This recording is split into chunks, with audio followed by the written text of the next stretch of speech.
હવે આજે રોજ જે કાંતિભાઈ અને વસંતભાઈ ચાવડા અને મનસુખભાઈ જે આવ્યા છે જામનગરમાં, જે મારો વિડીયો વાયરલ થયો હતો એ અનુસંધાને આજે એસપી સાહેબને મળવા આવ્યા હતા, આવેદનપત્ર દેવા આવ્યા હતા. એ બાબતે મને સાથે ધાર લઈ ગયા છે, બે લઈ ગયા હતા ચારેય જણા કે ના ના જીતુભાઈ હાલો આનો ન્યાય સમાજ અપાવશે. મેં કોલ નહોતો આપ્યો, કોલ એ લોકોએ આપ્યો હતો.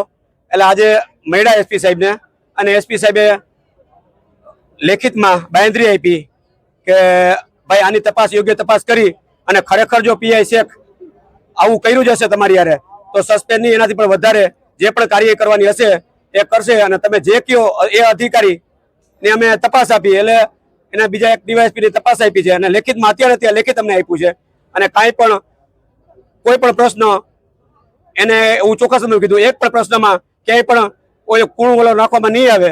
અને બીજા નંબરમાં કે એવું ચોક્કસ શબ્દમાં કીધું છે, અમે પણ એવું કીધું છે કે જો 10-15 દિવસ માનો ન્યાય નહીં આવે તો આનાથી ઉગ્ર આંદોલન કરશે. એવા કાંતિભાઈ વાળા, વિરોધભાઈ આપણા વસંતભાઈ ચાવડા અને મનસુખભાઈ રાઠોડ અને હું અને બધા સમાજના જે તમામ જિલ્લાઓમાંથી આવ્યા છે, જે એવું કહે છે કોલ આપો જીતુભાઈ જામનગર ભેગો થવામાં, એકવાર જામનગર જામ કરી દેવું છે.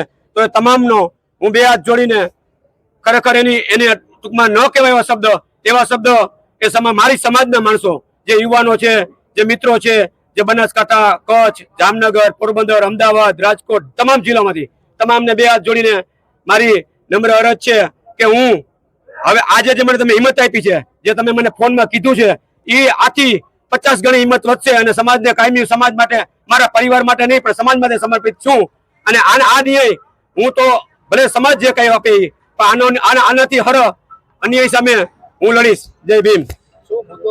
મુદ્દો તો કે પંચ એ ડિવિઝનના પીઆઈ શેખ એક જમીન મેટરમાં ખોટી રીતે 3 મહિનાથી મને ફસાવી અને તંત્ર મારી ઉપર ફરિયાદ કરી અને ખોટે હેરાન કરતા હતા. એના માટે મેં ઘણી બધી લડત આપી, લેખિત આપ્યું, પણ લેખિતનું કાંઈ માન્ય ન રહેતા મેં એક વિડીયો વાયરલ કર્યો. આ વિડીયો વાયરલથી આ સમાજના આગેવાનો આવ્યા અને મુદ્દા આ મેન મુદ્દો આ હતો, બીજો કોઈ મુદ્દો નહોતો.